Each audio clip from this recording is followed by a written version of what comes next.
नमस्कार देवी और सज्जनों, क्या हाल चाल आप सभी के। तो आज से हमारी पहली कक्षा शुरू हो चुकी है, जिसमें हम सेपरेट रूप से इंडियन ज्योग्राफी को पढ़ने वाले हैं और बहुत ही बेहतरीन ढंग से पढ़ेंगे। तो देखिएगा आज की कक्षा के बाद कितना इंटरेस्ट बनता है आपका इंडियन ज्योग्राफी को लेकर। एक बात मैंने आपको शायद पिछली वीडियो में भी जब अपन ने इस बैच को स्टार्ट किया था तब भी कही होगी, और एक बार मैं फिर से पुनः दोहरा देता हूँ उस बात को कि मैप साथ में लेके बैठ जाना, क्योंकि अपन जितनी भी चीजें पढ़ेंगे ना तो उनको मैप से जितना पढ़ेंगे उतना अच्छे से समझ में आएगा। तो मैप ले आना मार्केट से, इतने की तो तुम मोमोज वगैरह भी खा जाते हो, पर ले आना, ठीक है। अब काम की बात सुन लो एक बार के लिए फटाफट से। पहले आपकी फॉर्म जो थी, फॉर्म फिल करवाने की डेट वो आ चुकी है 25 जून, ठीक है। और पहले अपने को महीने का पता होता था कि भाई एग्जाम कब है, मगर अब अपनी एग्जाम डेट भी आ चुकी है। सीईटी 10+2 वालों की एग्जाम होंगी अपने 23 अक्टूबर से 25 अक्टूबर के बीच, ठीक है।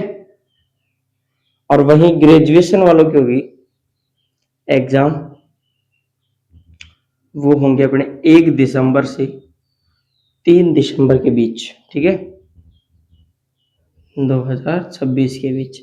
ये आपकी एग्जाम डेट आ चुकी है। सीटी 10+2 वालों की एग्जाम कब होगी? 23 से 25 अक्टूबर। और अपने ग्रेजुएशन वालों की होगी अपने 1 से 3 दिसंबर। ये चीजें ध्यान रखनी, ये बेसिक सी इंफॉर्मेशन थी। सोचा था इसके ऊपर एक अलग से वीडियो बनाएंगे, फिर बाद में देखा इस इतनी सी 3 लाइनों के लिए क्या वीडियो बनाए, अपन क्लास में ही कर लेंगे चर्चा, है ना। वैसे भी काफी समझदार हो आप, तो इन चीजों का ध्यान रखना। चलो तो जी आगे बढ़े। जी सर, बढ़ो आगे। देखो, अपना जो पहला टॉपिक शुरू होगा वो होगा भारत का सामान्य परिचय। क्या होगा? भारत का सामान्य परिचय।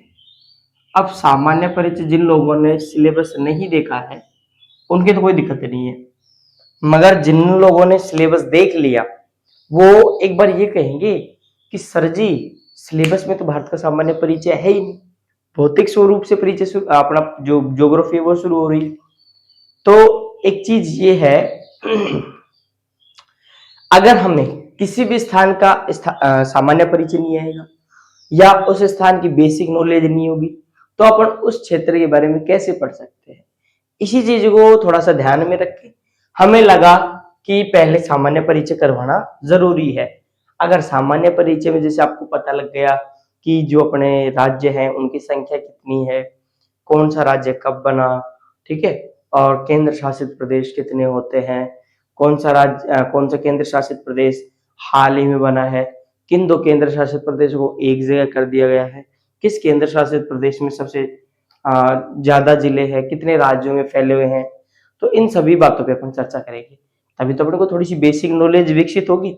तो बस उसी चीज को सोच के हमने ये वाला टॉपिक शुरू कर दिया है। बाकी अच्छा टॉपिक है, मजेदार टॉपिक है, ध्यान से पढ़ना, आगे बहुत ही बेनिफिट देगा। जितने भी अपन टॉपिक्स पढ़ेंगे उन सभी में अपने को फायदेमंद रहेगा, तो इस चीज का थोड़ा सा ध्यान रखना। बाकी टेलीग्राम चल नहीं रहा है, तो आप अगर किसी को इंफॉर्मेशन चाहिए हो तो हमारे व्हाट्सएप चैनल से भी जुड़ सकता है। टेंशन वाली कोई बात नहीं है, सिलेबस वगैरह वहां भी डाला गया है, क्योंकि टेलीग्राम कुछ दिन चलेगा नहीं, बैन है, तो उस चीज का थोड़ा सा ध्यान रख लेना। देखो जी, अपन क्या पढ़ रहे हैं? भारत का सामान्य परिचय। अब देखो भारत क्या है सर जी? भारत तो एक देश है। क्या है? भारत देश है। इस देश की राजधानी क्या है सर? इसकी तो राजधानी नई दिल्ली है। शाबाश, ये लो नई दिल्ली लिख दी मैंने, इसकी राजधानी लिख दी नई दिल्ली। अब सुनना इसके बारे में काम की बातें। कई बार प्रश्न पूछा जाता है भारत स्थित कहाँ है, ठीक है, स्थित कहाँ है। अब सीईटी के एग्जाम दे रहे हो तो बेसिक नॉलेज तो होगी आपको। ये हमारी पृथ्वी या ग्लोब है, इसको बराबर भागों में बांटने वाली एक अक्षांश रेखा आती है जिसका नाम क्या है? भूमध्य रेखा। क्या नाम है इसका? भूमध्य रेखा। भूमध्य रेखा अपने ग्लोब को 2 भागों में बांटती है, ऊपर वाला उत्तरी गोलार्ध और नीचे वाला दक्षिणी गोलार्ध। उत्तर वाला उत्तरी गोलार्ध और दक्षिण वाला दक्षिणी गोलार्ध। गोलार्ध का मतलब होता है गोले का आधा भाग। अब अक्षांश रेखा किसी गोले को 2 बराबर भागों में बांटेगी, तो ये ऊपर का आधा भाग बच गया वो तो उत्तर का गोलार्ध हो गया, नीचे का आधा भाग बचेगा वो दक्षिण का गोलार्ध हो गया। ठीक है, तो अपना भारत जो देश है वो अक्षांश रेखाओं के आधार पर बात करें, अक्षांशीय दशाओं के अनुसार बात करें तो अपना जो भारत है वो यहाँ पे स्थित है, यानी कि उत्तरी गोलार्ध में स्थित है।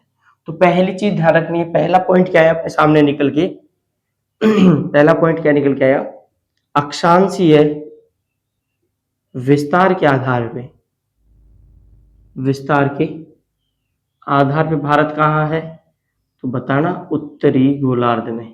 कहाँ है, उत्तरी गोलार्ध में है सर जी। पहली चीज आई समझ में, जी सर आ गई समझ।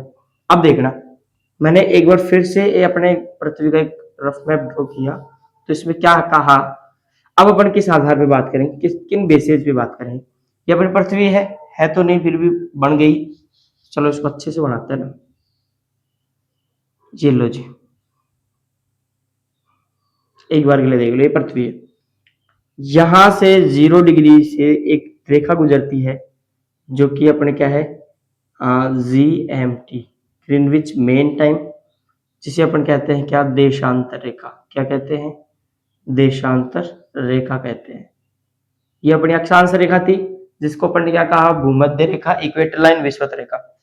अब ये जो 0 डिग्री देशांतर है ये भी अपनी पृथ्वी को दो भागों में बांट रही है। कौन कौन से भागों में सर जी, तो एक तो इधर वाला हिस्सा और एक इधर वाला हिस्सा। जो ये इधर वाला हिस्सा है इसे तो अपन कहेंगे पश्चिमी गोलार्ध। क्या कहेंगे, पश्चिमी गोलार्ध, यानी कि गोले का आधा भाग पश्चिम में है जो, और ये वाला जो हिस्सा है इसे मैं कहूंगा पूर्वी गोलार्ध। क्या कहूंगा मैं, पूर्वी गोलार्ध। ठीक है जी, ये बात भी हो गई। ठीक है, पश्चिमी गोलार्ध, पूर्वी गोलार्ध, यानी कि अपन ने देशांतरीय रेखाओं के आधार पर भी अपनी पृथ्वी को बांट लिया। अब देशांतरीय रेखाओं के आधार पर बात करें, अपना भारत यहाँ पे स्थित है, तो अब आप ही बताओ कौन से गोलार्ध में स्थित होगा, सर जी पूर्वी गोलार्ध में स्थित होगा। तो दूसरा पॉइंट मैं लिखता हूं, देशांतरीय रेखाओं के आधार पे, देशांतरीय विस्तार के आधार पे, देशांतरीय विस्तार के आधार पे भारत कौन से गोलार्ध में है, विस्तार के आधार पे भारत कौन से गोलार्ध में है। तो आपका जवाब क्या रहेगा, सर जी पूर्वी गोलार्ध में स्थित है। कौन से गोलार्ध में है, जी सर पूर्वी गोलार्ध में स्थित है। ये दो पॉइंट याद हो गए, जी सर याद भी हो गए और समझ में भी आ गए। आगे चले, जी सर चलो आगे चलो। अब सुनना थोड़ी सी इसमें काम की बातें क्या है। ये जो बातें अपन ने की, ये बातें अपन ने किसके संदर्भ में की, अपने ग्लोब के संदर्भ में। अब आपसे प्रश्न पूछा जाए कि ग्लोब पर, देखो 3 प्रश्न बनेंगे 3 तरीके से। एक प्रश्न ये बनेगा कि ग्लोब पर या अक्षांश विस्तार के आधार पर भारत कौन से गोलार्ध में है, तो सर उत्तरी गोलार्ध में है। देशांतर विस्तार के आधार भारत कौन से गोलार्ध में है, सर पूर्वी गोलार्ध में है। एक प्रश्न पूछा जाता है कि ग्लोब पर भारत कहाँ स्थित है, ग्लोब पर भारत की स्थिति, भारत की स्थिति पर ग्लोब पर भारत कहाँ स्थित है, तो जवाब रहेगा आपका उत्तरी पूर्वी गोलार्ध में। कहाँ है, उत्तरी पूर्वी गोलार्ध में अपना भारत स्थित है। ये 3 पॉइंट आपको ध्यान रखने हैं, याद रह जाएंगे, जी सर याद रह जाएंगे, कोई दिक्कत वाली बात ही नहीं है और कोई ज्यादा वेद पढ़ने वाली बात भी नहीं है, इसको अपन याद कर लेंगे। चलो जी आगे बढ़े थोड़ा सा, जी सर आगे बढ़ो।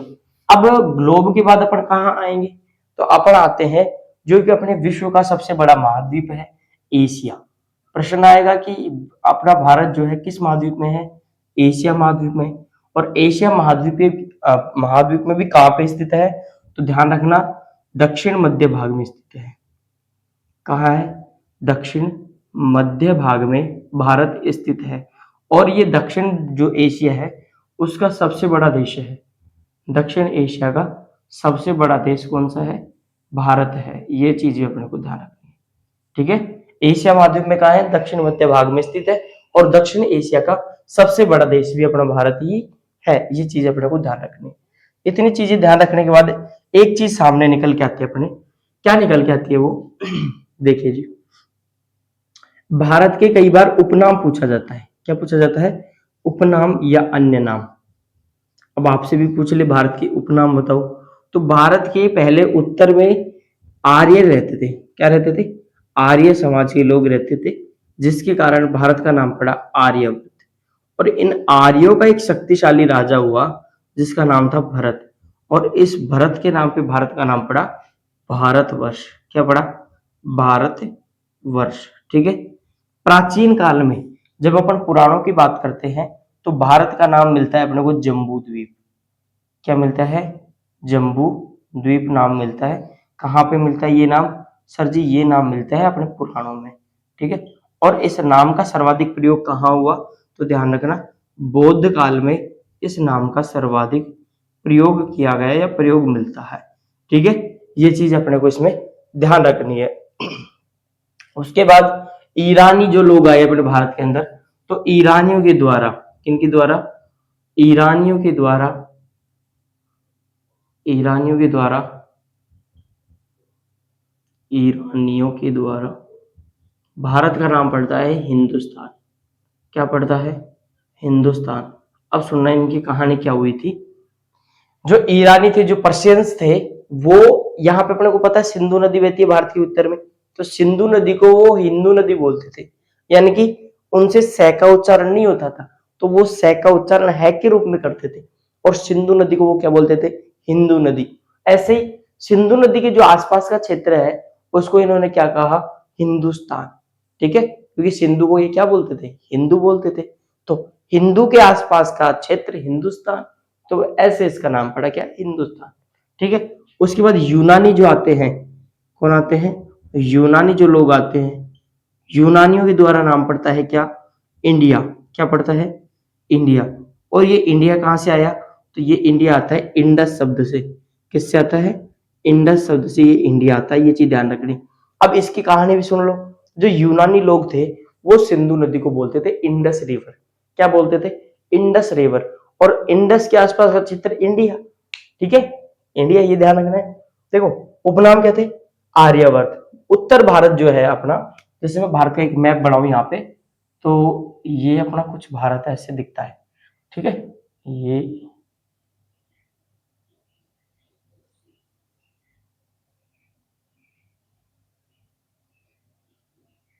ऐसे अपना भारत है। तो भारत का ये जो उत्तर वाला हिस्सा है, नॉर्थ वाला जो रीजन है, यहाँ पे कौन रहते थे? आर्य समाज के लोग रहते थे। आर्य, आर्य का मतलब होता है श्रेष्ठ या गुणी लोग, और वर्त का मतलब होता है क्षेत्र, यानी कि वह क्षेत्र जहां पे श्रेष्ठ और गुणी लोग रहते हैं उसे अपन क्या कहेंगे? आर्यवर्त। और आर्यवर्त किसका नाम है? भारत को आर्यवर्त कहते हैं। यानी कि भारत के अंदर भी ऐसे ऐसे लोग रहे हैं जो कि श्रेष्ठ गुणों में उच्च कुल के जो है उनको अपन ने क्या कहा? आर्यवर्त। तो ये इसके क्या हो गए? उपनाम हो गए। कौन कौन से उपनाम हो गए? मेरे साथ बोलना। आर्यवर्त, जम्बूद्वीप, भारतवर्ष, और हिंदुस्तान, इंडिया। ठीक है, ये अपने भारत के कुछ उपनाम है जो कि कई बार पूछ लेता है एग्जाम के अंदर। इस चीज का थोड़ा सा विशेष ध्यान रखना है अपने को। आगे बढ़े। अब सुनना थोड़ी सी बात। कई बार आपसे पूछा जाता है भारत का आकार कैसा है। अपने भारत को देख ले, कहाँ स्थित है? अपने एशिया महाद्वीप में दक्षिण मध्य भाग में। ग्लोब पे देखे तो उत्तरी पूर्वी गोलार्ध में। अक्षांशीय रेखाओं के आधार पर देखे तो उत्तरी गोलार्ध में। और देशांतरीय रेखाओं के आधार पर बात करें तो पूर्वी गोलार्ध में। ये अपना भारत की स्थिति होगी। भारत यहाँ पे स्थित है। कई बार भारत का आकार पूछ लेता है। क्या पूछ लेता है? कि भाई लोगों बताओ भारत किस आकृति का है। तो ध्यान रखना, भारत की आकृति आती है चतुष्कोणीय। क्या आती है आकृति? चतुष्कोणीय भारत की आकृति आती है, ये चीज ध्यान रखनी है अपने को। एक भारत का क्षेत्रफल पूछा जाता है। क्षेत्रफल, भारत का क्षेत्रफल बताओ। अब भारत का बेसिकली अपन क्या क्षेत्रफल पढ़ते हैं? 32,87,263 वर्ग किलोमीटर, यही पढ़ते हैं अपन। जी सर, अपन तो यही पढ़ते। अब सुनो, आप कर रहे हो सीईटी की तैयारी। अब आपको सीधा सीधा थोड़ी ना पूछेगा। सपोज देन आपको घुमा फिरा के पूछ ले और कहे कि बताओ अपने भारत का जो क्षेत्रफल है इसको लाख में कैसे लिखते हैं, लाख में क्षेत्रफल बताओ। तो लाख में अगर पूछ ले तो 32.8 लाख वर्ग किलोमीटर इसका क्या है? क्षेत्रफल है। अगर आपसे पूछ ले मिलियन में बताओ, तो मिलियन में बताना है 3.2 मिलियन वर्ग किलोमीटर। ठीक है, 3.2 मिलियन वर्ग किलोमीटर भारत का क्षेत्रफल है। कई बार पूछ लेते, करोड़ में पूछेगा नहीं, अगर पूछ भी ले तो कितना बताना है? 0.32 करोड़ वर्ग किलोमीटर भारत का क्षेत्रफल होता है। ठीक है, एक तुम्हारे से पूछा पूछा जाता है वर्ग मील में, भारत का क्षेत्रफल वर्ग मील में कितना है। तो वर्ग मील में अगर पूछ ले तुम लोगों से तो बताना 12,69,219 वर्ग मील, ये अपने भारत का क्षेत्रफल है। ठीक है, 32,87,263 वर्ग किलोमीटर, 32.8 लाख वर्ग किलोमीटर, 3.2 मिलियन वर्ग किलोमीटर, 12,69,219 वर्ग किलोमीटर, 1269219 मिलियन मील स्क्वायर। ठीक है, ये अपने भारत का क्या है, क्षेत्रफल है। इतने प्रकार से थोड़ा सा अपने को ध्यान रखना है, ये वाला देश हो। अब क्षेत्रफल के आधार पे भारत का विश्व में अगर मैं रैंक पूछूं तो इसकी रैंक है 7वीं, यानी कि 7वां इसका क्या है, स्थान है विश्व के अंदर। ठीक है, इससे 6 बड़े देश और है क्षेत्रफल के अकॉर्डिंग। विश्व के कुल क्षेत्रफल का 2.4% हिस्सा किसके पास है, भारत के पास। यानी कि अगर विश्व में पूरी 100% जमीन है, उस 100% का 2.4% एरिया किसके पास है, अपने भारत के पास है। ठीक है, ये रेशियो थोड़ा सा ध्यान रखना है। अब अपन थोड़ी सी चर्चा करते हैं कि वो 6 बड़े देश कौन कौन से हैं। अब उन 6 बड़े देशों के साथ साथ अपन पूरे 7-8 देशों की बात करेंगे, क्योंकि कई बार क्या होता है, प्रश्न पूछने वाला एग्जामिनर जो होता है वो होता है थोड़ा सा कि अपन कहें एक्स्ट्रा ऑर्डिनरी। और वो प्रश्न कैसे पूछेगा, भारत से पहले कौन सा है, भारत के जस्ट बाद में कौन सा आता है। तो वो कई बार ऐसे वाले प्रश्न भी पूछ लेता है, तो अपन उस पर भी चर्चा करते हुए साथ साथ में चलेंगे। ठीक है, देखो जी, पहले नंबर पे आता है, देखो पहले नंबर पे जनसंख्या के आधार पे सबसे बड़ा देश कौन सा है, तो वो आता है रूस। कौन सा है, रूस, जिसका अगर मैं क्षेत्रफल की बात करूं लगभग 17 मिलियन, कितना है, लगभग 17 मिलियन किलोमीटर स्क्वायर इसका क्षेत्रफल है। सेकंड नंबर पे आता है कनाडा। कनाडा के क्षेत्रफल की बात करूं तो वही लगभग 9.9 मिलियन स्क्वायर है। 3 नंबर पे आता है संयुक्त राज्य अमेरिका, जिसे अपन रूस भी कहते हैं, सॉरी यूएसए भी कहते हैं। इसका क्षेत्रफल आता है, एरिया आता है 9.8 मिलियन स्क्वायर। उसके बाद अभी 4 नंबर पे आता है अपना चीन। चाइना का जो क्षेत्रफल है वो है लगभग 9.5 मिलियन वर्ग किलोमीटर। ठीक है, 5 नंबर पे आता है अपना ब्राजील। कौन आता है, ब्राजील। और ब्राजील का क्षेत्रफल लगभग आता है 8.5 मिलियन स्क्वायर। 6 नंबर पे आता है अपना ऑस्ट्रेलिया। कौन सा आता है, ऑस्ट्रेलिया। ऑस्ट्रेलिया के अगर मैं क्षेत्रफल की बात करूं तो वो आता है अपने पास लगभग 7.6 मिलियन किलोमीटर स्क्वायर। ठीक है, उसके बाद में 7 नंबर पे अपना कौन आता है, भारत। और भारत के क्षेत्रफल की अगर मैं बात करूं तो क्षेत्रफल आता है 3.2 मिलियन किलोमीटर स्क्वायर। 8 नंबर पे आता है अपना अर्जेंटीना। कौन आता है, अर्जेंटीना या अर्जेंटीना। इसका क्षेत्रफल आता है 2.7 मिलियन किलोमीटर स्क्वायर। ठीक है, ये अपने 8 देश हो गए। कई बार क्या होता है अपने से पूछ लेते हैं भारत के जस्ट बाद में कौन सा देश आ रहा है, तो अपना अर्जेंटीना। और जस्ट पहले कौन सा आ रहा है, ऑस्ट्रेलिया। ठीक है, तो ये ध्यान रखना, आई, ठीक है, sorry AIA, Australia, India, Argentina, ये इसका थोड़ा सा ध्यान रखना। भारत के जस्ट पहले 6 नंबर पे कौन सा देश आता है, अपना ऑस्ट्रेलिया, जो कि एक महाद्वीप भी है और एक देश भी है। 8 नंबर पे कौन आता है, अर्जेंटीना, दक्षिण अफ्रीका, दक्षिण अमेरिका का एक देश है। ये बातें ध्यान रखनी है। एक इसके यहाँ पे थोड़ा सा संशय मिलता है अपने को, तो ये थोड़ा सा मैंने आपको पहले दूर कर दिया है। संयुक्त राज्य अमेरिका का क्षेत्रफल कितना है, 9.8 मिलियन, और चाइना का है 9.5 मिलियन। तो इस चीज का थोड़ा सा ध्यान रखना। पहले नंबर पे रूस है, लगभग 17 मिलियन के आसपास इसका क्षेत्रफल है। सेकंड नंबर पे अपना कनाडा आता है, कनाडा का जो क्षेत्रफल है 9.9 मिलियन। संयुक्त राज्य अमेरिका 9.8, चीन 9.5, Brazil 8.5, Australia 7.6, Bharat 3.2, Argentina 2.7 million. ये चर्चा अपन ने इसके बारे में कर ली है। अब थोड़ा सा अपन किस पे बात करते हैं, भारत का अक्षांश और देशांतरी विस्तार स्थिति के ऊपर अपन बात कर ली भाई। अपने एशिया महाद्वीप में कहाँ है, ग्लोब पे कहाँ है ना, कौन से गोलार्ध में है, कौन से में नहीं है, वो अपन स्थिति की बात कर ली।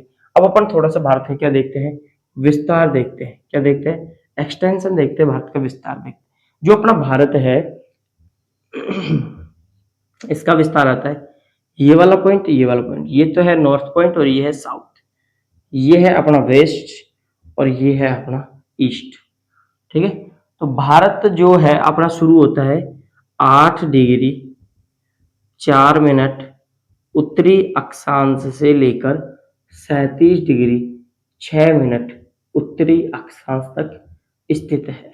ठीक है, वहीं देशांतर विस्तार की बात करूं तो मैं 68 डिग्री 7 मिनट पूर्वी देशांतर से लेकर 97 डिग्री 25 मिनट पूर्वी देशांतर के मध्य अपना भारत क्या है, लोकेटेड है, स्थित है, ये इसका विस्तार है। ठीक है, अब यहां से दो प्रश्न पूछे जाते हैं आपसे। क्या प्रश्न पूछा जाता है? एक प्रश्न तो पूछा जाएगा भारत का अक्षांशीय विस्तार बताओ भाई लोगों, भारत का क्या बताओ, अक्षांशीय विस्तार बताओ। तो अक्षांशीय विस्तार कितना है तो बताना 8 डिग्री 4 मिनट से 37 डिग्री 6 मिनट उत्तरी अक्षांश अपने भारत का क्या है, अक्षांशीय विस्तार है। एक आपसे पूछा जाएगा कि भारत का देशांतरीय विस्तार कितना है, क्या देशांतरीय विस्तार कितना है, तो देशांतरीय विस्तार में बताना 68 डिग्री 7 मिनट से 97 डिग्री 25 मिनट पूर्वी देशांतर के मध्य अपना क्या है, भारत स्थित है। ये भारत का देशांतरीय विस्तार हो गया। ठीक है, आपसे अलग अलग भी पूछा जा सकता है, अक्षांशीय विस्तार देशांतरीय विस्तार दोनों अलग अलग भी पूछे जा सकते हैं। ठीक है, तो एक बार दोहराना 8 4 से 37 से 68 7 25 8 4 से 37 से 68 725 ये भारत का क्या है, विस्तार है, अक्षांशीय और देशांतरीय विस्तार। ठीक है, इसी आधार पे देखो एक चीज और देखना, अगर जगह जब आप इनका वो निकालोगे, अंतर निकालोगे तो लगभग 30 डिग्री का अंतर मिलेगा इन सभी में। कितने डिग्री का, 30 डिग्री का अंतर मिलेगा। जैसे 37 6 से 8 से माइनस करो तो अपने को लगभग 30 डिग्री मिलेगा, और 97 25 से 68 60 7 माइनस करके देखना तो भी 30 डिग्री का अपने को क्या मिलता है, अंतर मिलता है। अब आपके दिमाग में एक चीज आएगी कि लगभग दोनों में 30 डिग्री का ही अंतर आ रहा है, तो कहीं ना कहीं ये जो अपना भारत है ये एक क्या होना चाहिए था, वर्ग होना चाहिए था, होना तो चाहिए था भाई, इसकी लंबाई चौड़ाई में सेम अंतर आ रहा है। तो एक चीज सुनना, अपना जो अक्षांश रेखाएं हैं, अक्षांश रेखा अगर आपसे पूछ ली जाए सबसे बड़ी अक्षांश रेखा कौन सी होती है, भूमध्य रेखा। कौन सी रेखा होती है, भूमध्य रेखा। यानी कि 0 डिग्री से लेकर अपन जैसे जैसे ध्रुवों की ओर जाते हैं, जैसे जैसे 90 डिग्री की ओर जाते, जैसे अपनी ये पृथ्वी है, यहाँ पे कौन सी रेखा है, 0 डिग्री है। अब यहाँ से अपन ऊपर की ओर जाएंगे यानी कि 90 डिग्री पे जाएंगे नॉर्थ पोल पे, और इधर अपन साउथ पोल पे आएंगे। तो जैसे जैसे अपन नॉर्थ पोल साउथ पोल की ओर बढ़ते हैं तो अक्षांश रेखाओं की जो लंबाई है उसमें क्या आने लग जाती है, कमी आती है। तो इस चीज का थोड़ा सा ध्यान रखना। अब यहाँ पे अक्षांश रेखाओं की लंबाई में क्या है, कमी है। इस कारण से देशांत अक्षांश विस्तार का अंतर क्या है, देशांतरीय विस्तार के अंतर के लगभग समान है, मगर आकार में फर्क आ गया, क्योंकि यहाँ पे अक्षांश रेखाओं की लंबाई में क्या हो रही है, धीरे धीरे कमी होती जा रही है। तो ये चीज ध्यान रखना। एक तुम्हारे से कई बार पूछ लिया जाता है, दो अक्षांश रेखाओं के बीच के भाग को क्या कहा जाता है। जैसे एक अक्षांश रेखा ये हो गई और एक ये हो गई, इन दोनों के बीच के भाग को अपन क्या कहेंगे, तो ध्यान रखना, इन दोनों के बीच को भाग को अपन कहते हैं कटिबंध। क्या कहते हैं, लिख भी देता हूं मैं ये चीज, यहां पे लिखता हूं मैं, दो अक्षांश रेखाओं के मध्य के भाग को, दो अक्षांश रेखाओं के मध्य भाग को अपन क्या कहते हैं, मध्य भाग को अपन क्या कहेंगे, कटिबंध। क्या कहते हैं अपन, कटिबंध। अब आपके अक्षांश देशांतर रेखाओं का कोई अलग से टॉपिक तो है नहीं जिसको अपन विस्तार से पढ़े, तो ये 2 4 5 बातें फैक्ट वाली याद रख लेना। अगर पूछ लिया जाए कि अक्षांश रेखाओं के बीच के भाग तो कटिबंध कह ही दिया, अब देशांतर रेखाओं के भाग को क्या कहेंगे, तो ध्यान रखना, दो देशांतर रेखाओं के मध्य भाग को अपन क्या कहेंगे, बीच के भाग को, तो ध्यान रखना उसको कहते हैं अपन गोरे।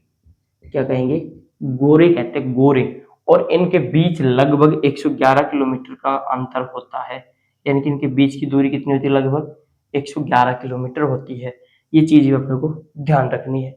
ठीक है भाई लोगों, ये बात याद हो गई। 8 4 से 37 से 68 7 से 97 25 डिग्री पूर्वी देशांतर, ये अपना भारत का अक्षांश देशांतर विस्तार हो गया। अब थोड़ी सी चर्चा और करते हैं और उसी के साथ अपनी क्लास को भी अपन समाप्त करते हैं।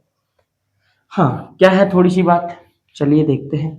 अगर कई बार आपसे पूछा जाता है कि जो भारत है, भारत का उत्तर से दक्षिण का विस्तार कितना है, और पूर्व से पश्चिम का विस्तार कितना है, तो उसकी बात अपन थोड़ा सा बाद में करेंगे। पहले देखो एक बार वापस से, ये अपन ने बनाया ये वाला, ठीक है, ये वाला अपन ने बनाया।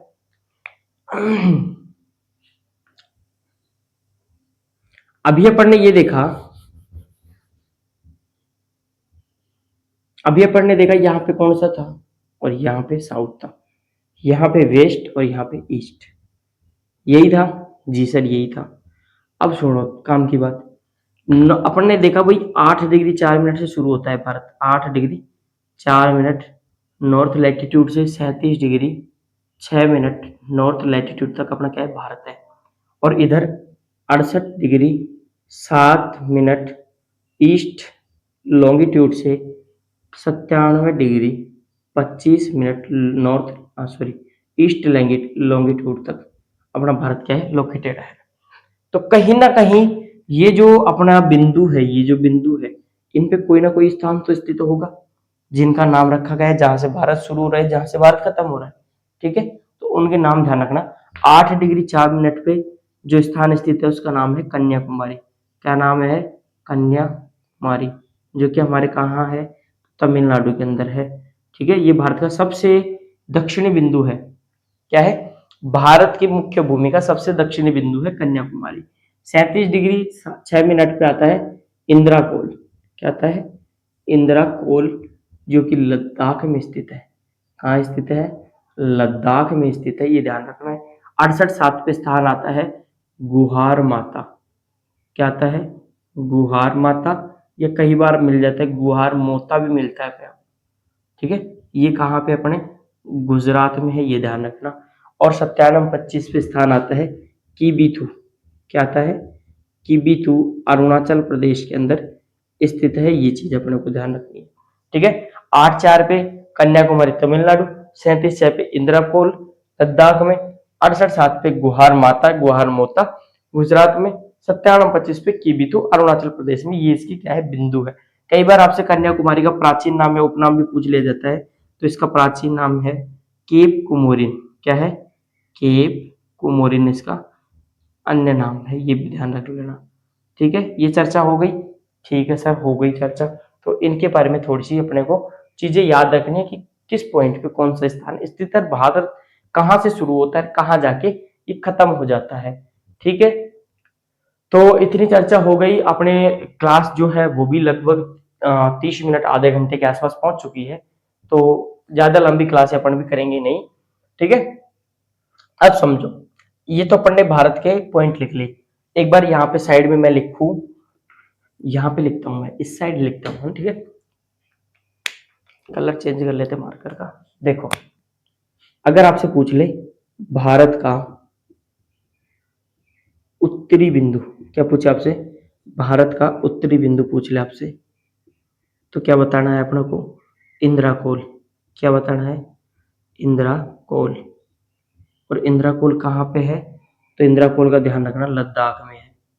एक पॉइंट तो ये लिखना है अपने को, साथ ही साथ दूसरा पॉइंट पूछ ले, भारत का, भारत की मुख्य भूमिका, मुख्य भूमिका दक्षिणी बिंदु पूछ ले अगर आपसे, क्या पूछ ले, दक्षिणी बिंदु, तो ध्यान रखना कौन सा है, कन्याकुमारी, कौन सा है, कन्याकुमारी, जो कि अपने कहाँ है, तमिलनाडु में।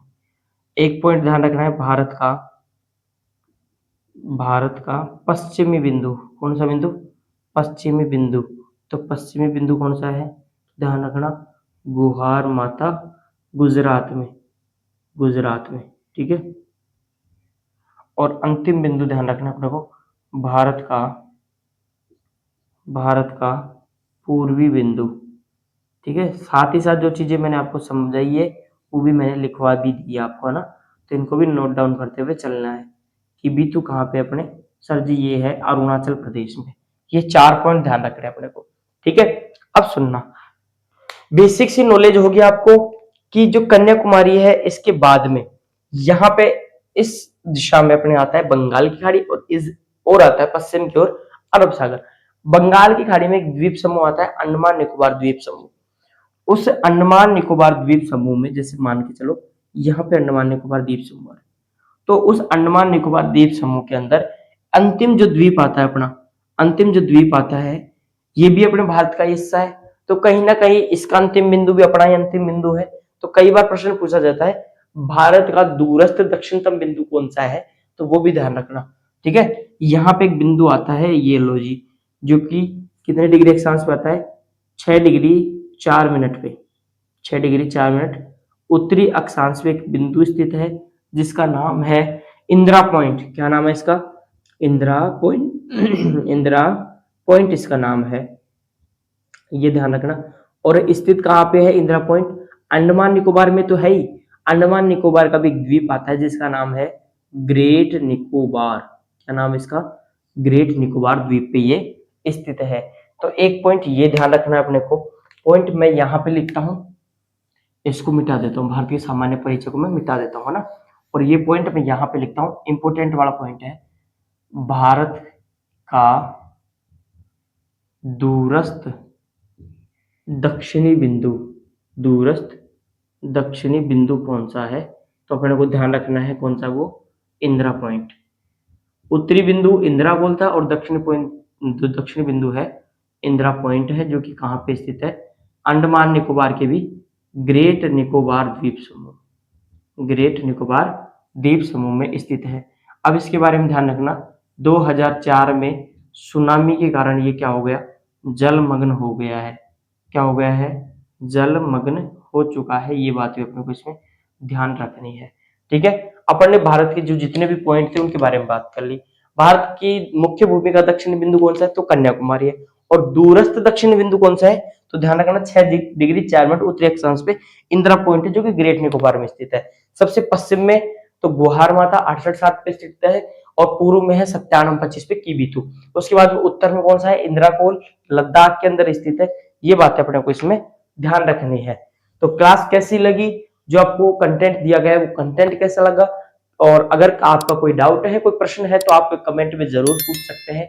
हमसे जितना प्रयास बन पाएगा हम उसका जल्द से जल्द सॉल्यूशन देने का प्रयास करेंगे। तो मिलते हैं आपसे एक नई कक्षा में। बहुत ही शानदार है ज्योग्राफी भाई साहब, पढ़ने में इतना दिल गदगद हो जाएगा, बहुत अच्छे से पढ़ेंगे, टेंशन मत लो। एक एक एक चीज को लिखते हुए चलेंगे। इन नोट्स का पीडीएफ मैं आपके पास भेज दूंगा, टेलीग्राम चल जाना दो एक बार, ठीक है, वहां पे भेज दिया करेंगे। तो टेलीग्राम भी ज्वाइन कर लेना आप। बाकी जो भी इंफॉर्मेशन रहेगी कुछ टाइम के लिए अपन व्हाट्सएप चैनल पे या अपना जो भी इंस्टाग्राम अकाउंट्स है उन पे डाल दिया करेंगे। तो टेंशन मत लो और बढ़िया से पढ़ो। तो मिलते हैं एक नई कक्षा में आगे की बातों के साथ। तब तक के लिए जय हिंद, जय भारत।